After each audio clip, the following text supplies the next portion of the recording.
There is one feature which is fairly striking in this case is that the funeral of the deceased was solemnized without any information to the police, and it is for this reason there appears to be neither any inquest report nor even a post-mortem report of the deceased.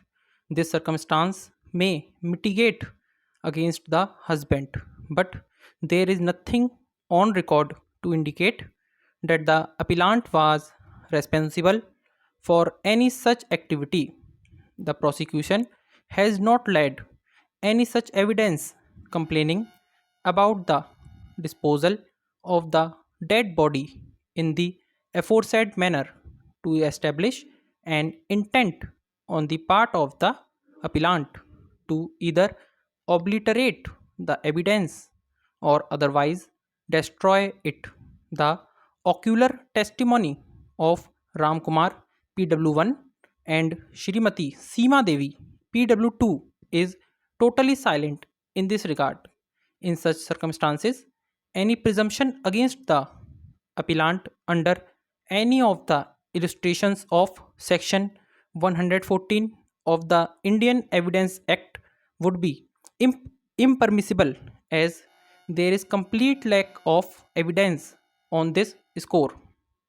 The prosecution does not appear to have concentrated on this issue, which appears to be evident from the fact that the family members of the deceased, including her mother in law, had reconciled, which also stands reflected in their statements made before the court.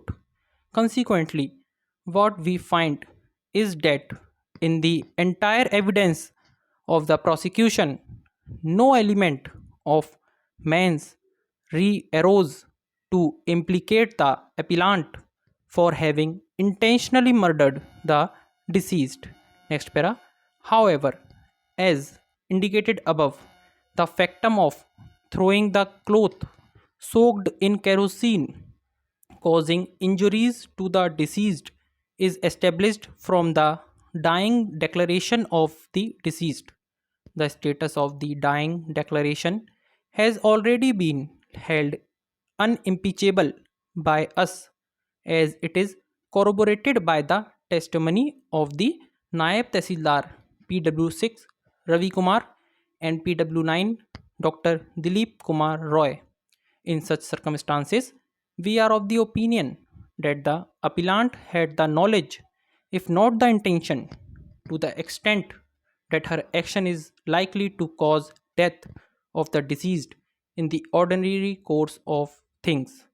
The nature of the injuries and the background in which the same came to be suffered by the deceased on account of a clear overt act of the appellant convinces us to accept that the prosecution has established the offense, but only to the extent as defined in part 1 of section 304 IPC.